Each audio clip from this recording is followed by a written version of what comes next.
arthritis in most of my joints, had some disc problems in my back. I am lifting more now I can say officially in all of my lifts than I did in my 20s.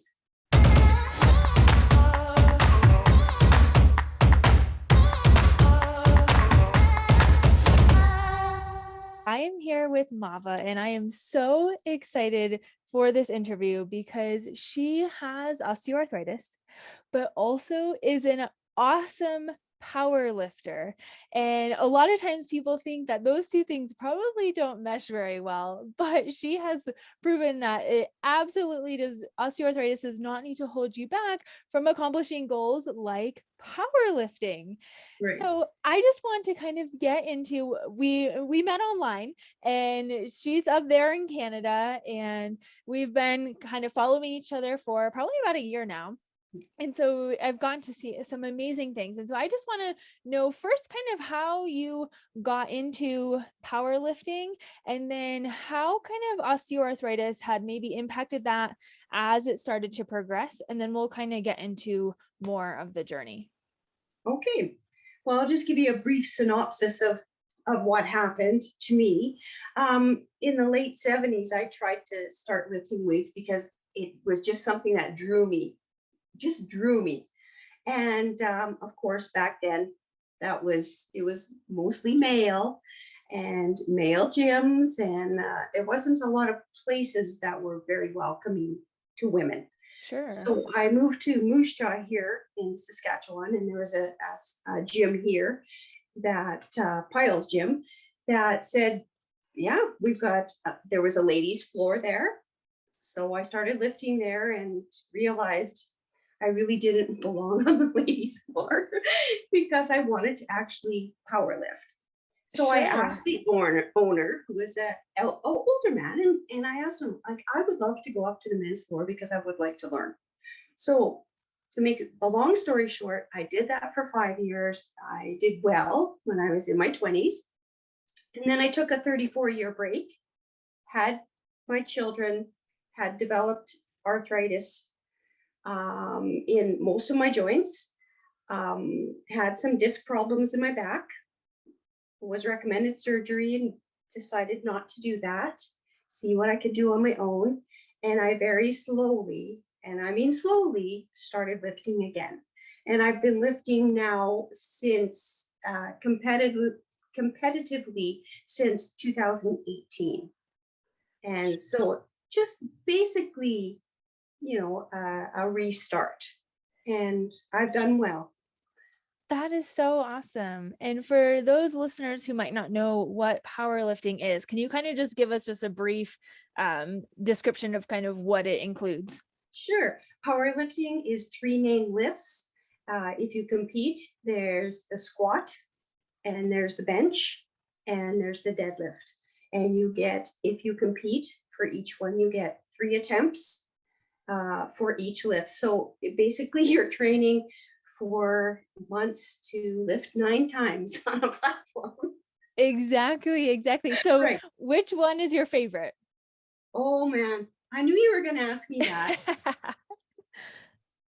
It really, honestly, I really love lifting, and I love all 3 of the lifts. When it's the day to bench, I'm excited to bench. When it's the day to squat, I'm excited to squat. When it's the day to deadlift, I'm excited to deadlift.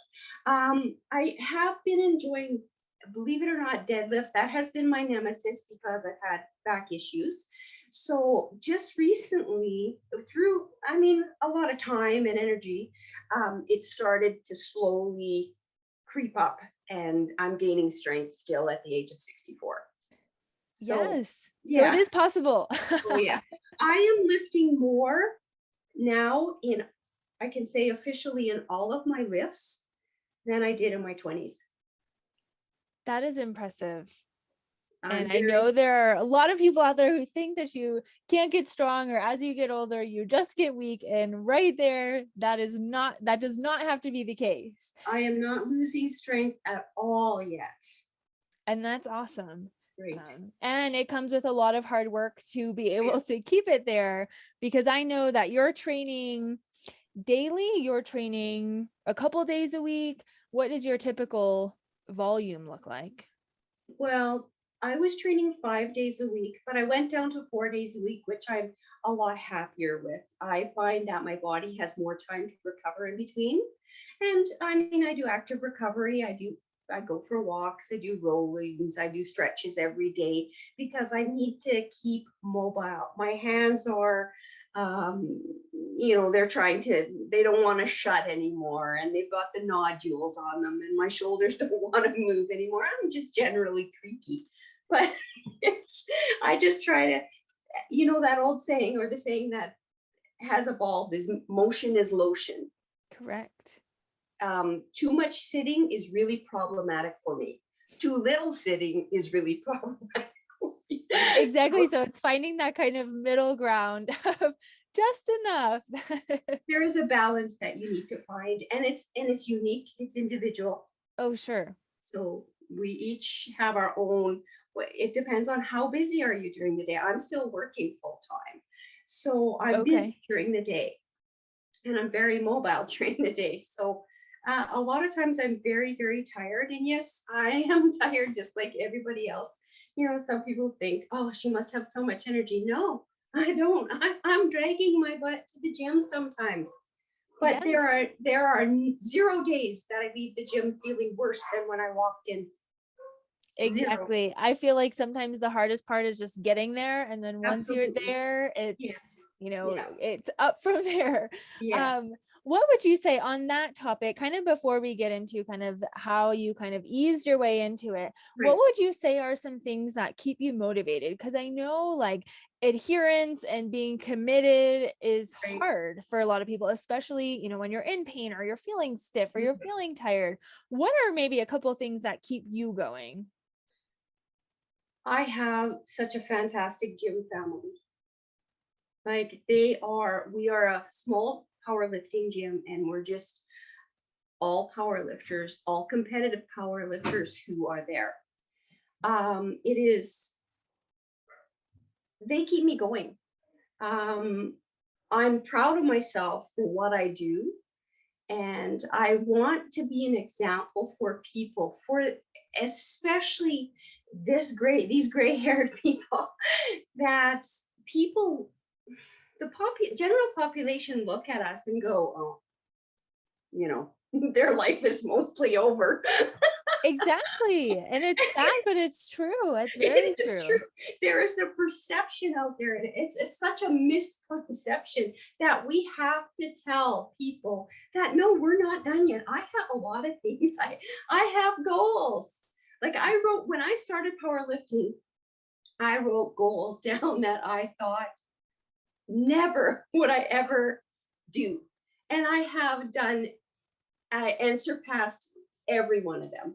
And so now I have upped my goals that I want to do more. That is so awesome. So definitely support and community is huge. Absolutely. Having people that encourage you and motivate you, and and I bet that that's a kind of a wide range of people, of ages at the gym too. It is. I mean, I am definitely a unicorn, because I mean, the next youngest person, or oldest, or whatever you want, is over 20 years my junior. Okay. Right? Yes. But I mean, it's very interesting because I have such good friends that are 20-year-olds. I have such good friends that are every age through this sport. But my own peer group, I really don't have very many. I mean, I do fellow lifters that don't live here, but through the sport and through the Canadian Powerlifting Union, and for the international meets that I've gone through too, I've met many senior powerlifters. So, I mean, I do have friends in the sport, but my friends, my peer group here, I don't talk about it. They might read about it in the paper or online. Or whatever. Oh, did you do that? Yeah, I did. Yeah. I was in Florida. Did you miss me? Exactly. Right. Yeah. So I can't really talk about that to them because they just don't understand it.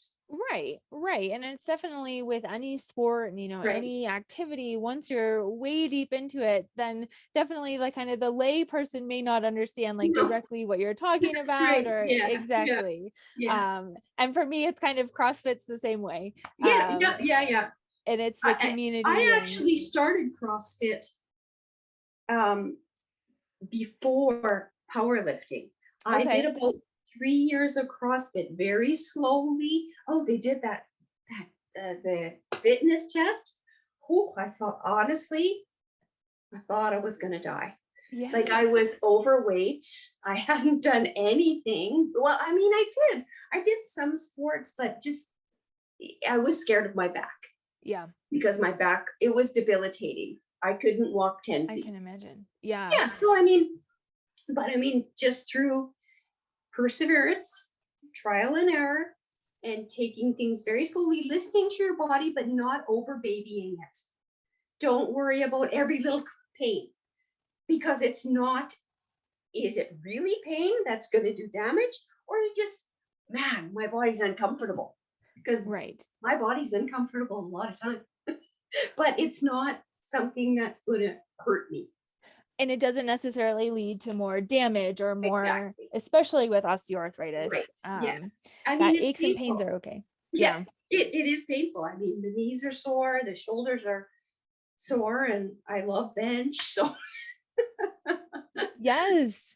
you So just what are some things then that help you kind of either recover, or what are some tools that you use to either help during or right, after or even before your right. training? Well, I mean, I roll well, foam rolling, the little balls, any sort of recovery balls in and around movement, just slow and steady movement, a little bit of stretching, but mostly movement is how I get my body warmed up. Mhm. Like these shoulders, they don't want to go, right? So I have to just get them really warmed up. Bands, I use bands a lot. Okay. Um, for other things that I do acupuncture, I do massage, chiropractor. I use all the tools that I possibly can, whether or not you believe in them or not. But I'm thinking if they give me even a minute relief, I'm a firm believer of chiropractor and massage for sure. And I go regular, like I go once a month regular. And it's all about finding like the right person that you Yes. really Oh, connect with yes. and the Yes. relationship and all of Mhm. that too. Right. Um, Absolutely. and once you find that person, it's Yes. just keep going back They to them. are a major, major part of my toolbox. That's Yeah. awesome. What Yes. about some tools? Do you use anything during training, like any sleeves or wraps or Oh, anything like yes. that? Always. Always. Let's say, for instance, my elbows are acting up.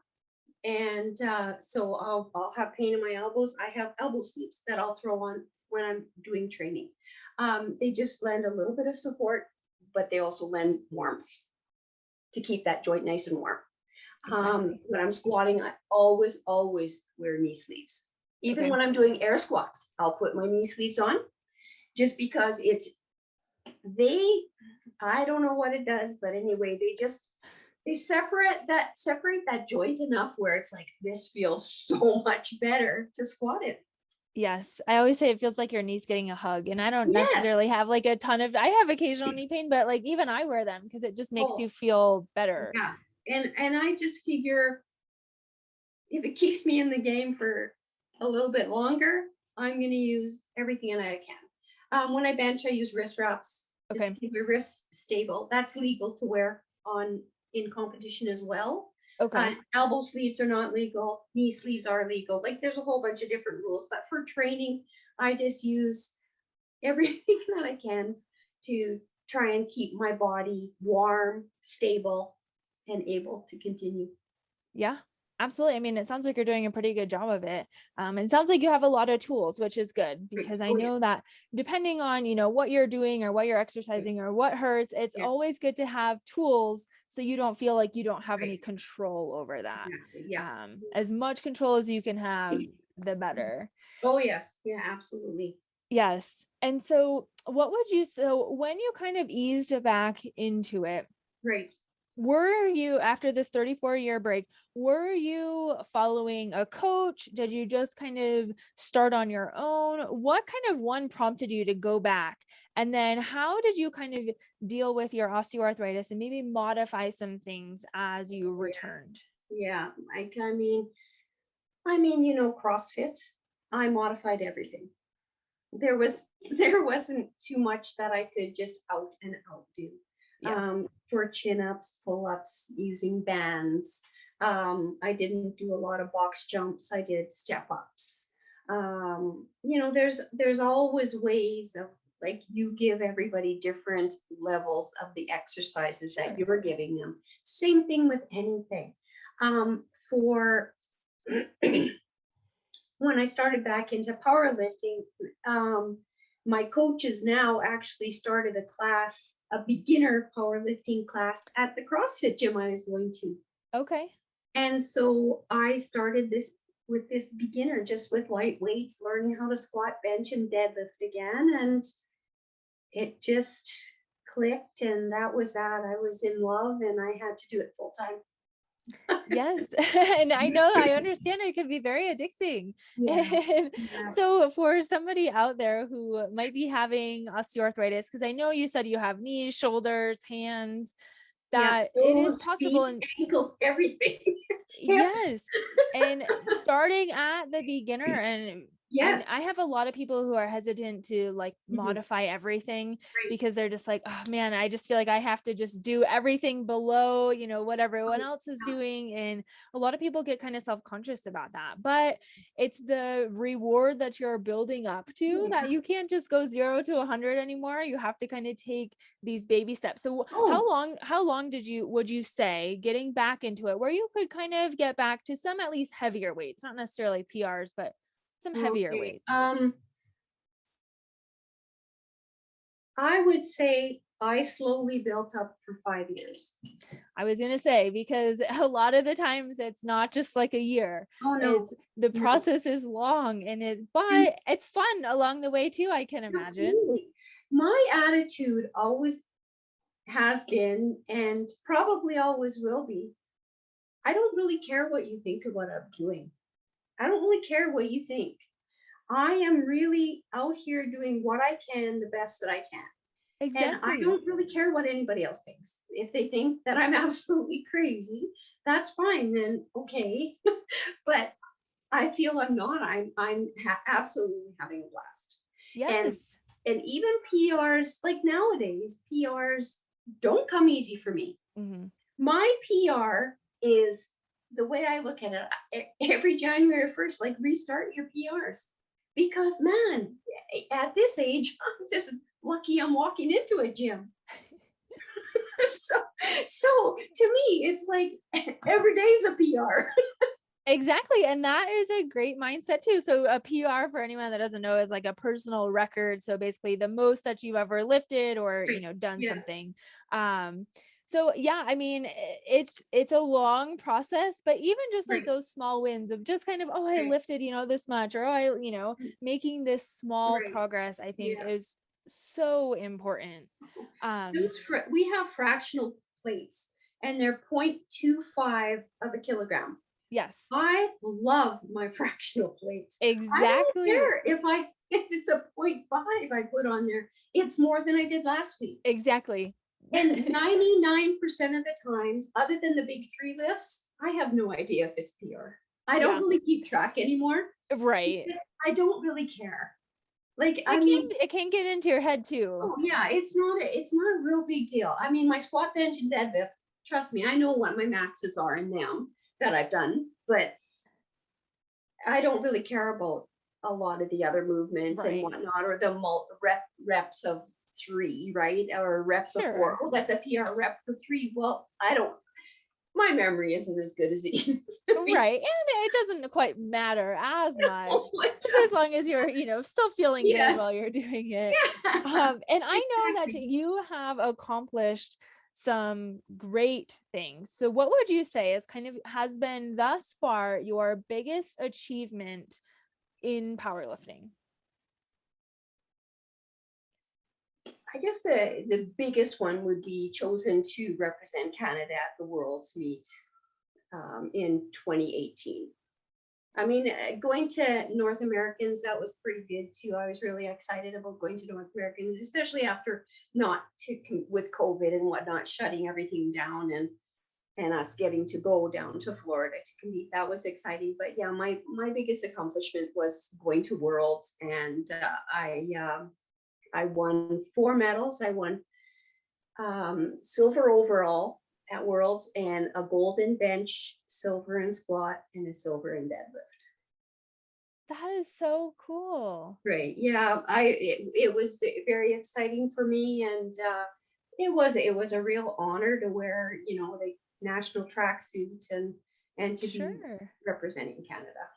Yeah, and that's awesome. And do they separate those out by age, or is it by weight or weight and age? Weight and age. Okay. Right. Yeah, okay. Which is wonderful, right? Because it just makes sense. Exactly. Because age is just one thing, but if you can get in the same weight class and things, that definitely helps out. Yes. Yeah. So what would you say is kind of one thing, if somebody's listening to this with osteoarthritis right now and, don't know anything about weightlifting or want to kind of get into weightlifting, what is kind of one thing to kind of get to the point where you can accomplish these amazing things? Or what's one thing that you would tell them to motivate them to get started today? Find a really good coach. A coach is number one. I'm lucky. I train with my coach all the time. He's at the same gym I am, him and his wife just broke a world's record bench in Norway just a couple weeks ago. Yes. So they're world class. They also run a company called Inner Strength Products. Okay. All right. And it's a powerlifting for supplies for powerlifters, which is really nice. It's attached to our gym. Oh, nice. So okay. That's why I've got so many tools. Yes. Hey, that's perfect. Yeah. But a coach, somebody you feel comfortable with. Doesn't matter the age of the coach. Like my coach is 20 some years younger than I am, but he's so smart. He's one of the smartest men that I know, and I respect his opinion on powerlifting. I mean, he teases me and he makes me laugh and he makes me cry and he makes me mad. He makes me happy all at once.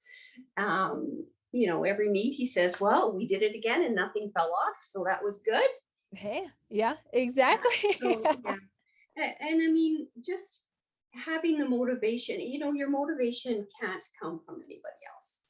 You have to want to do it. Just like your happiness. You can't get your happiness from somebody else. You have to find it within yourself.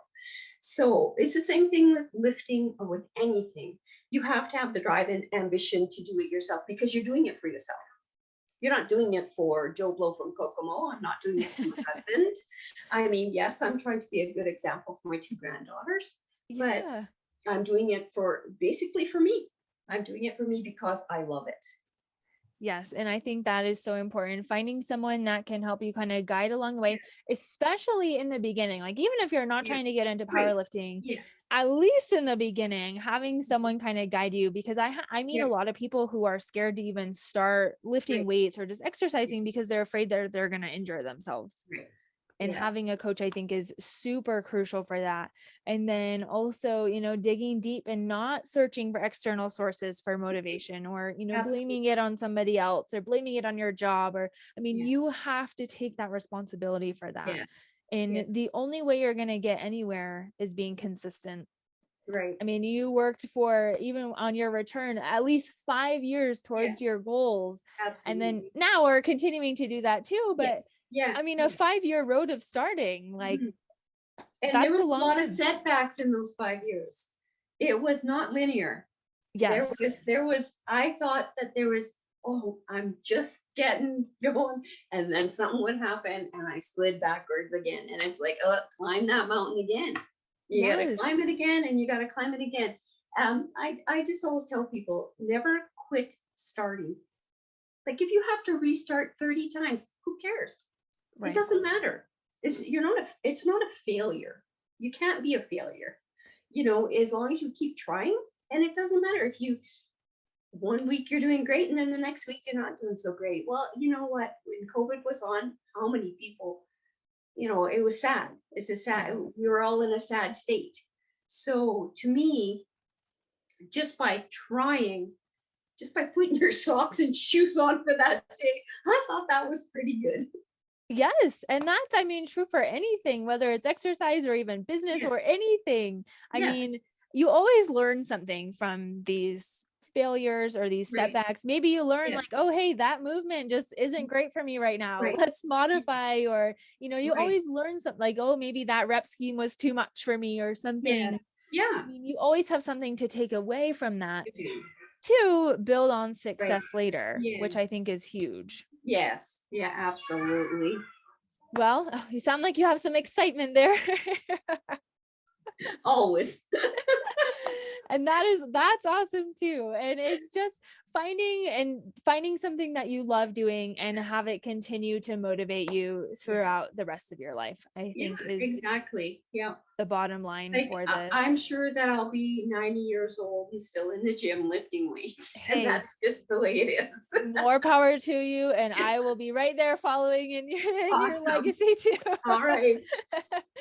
All right. I just want to thank you so much for coming on. And as far as Instagram, you can follow her on Instagram. It's Granny Gains _ in the middle, but I'll put the link down in the description below. And then also on Facebook, but Instagram is where I Granny see Gains second, right? Because I lost my first Granny Gains. Oh yeah, that's right. So I will put the correct one in the description below. So if you want to follow her progress and see her lifts and all kinds of stuff, then absolutely go follow her. But I just want to thank you again so much for taking the time. And I hope that this has truly inspired at least someone to take the step in the right direction of getting to the gym, or maybe even starting their own powerlifting career. Just even start at home. I mean, but if you're afraid to walk in that gym, don't be. So many people are, especially at our age or even younger, I mean, are so afraid to make that first step.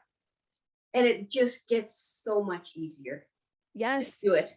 Getting started is the hardest part. I always love seeing older people in the gym, like rocking it out, doing their lifting. So you'll never know until you try. That's right. So if you continue just to sit at home, then you'll never know. Maybe you'll meet your best friend at the gym or something. Lots of people. Lots of good ones. Exactly. Well, all right. You have a wonderful rest of your day, and thank you again so much. Thanks so much. Okay. Bye. Bye-bye.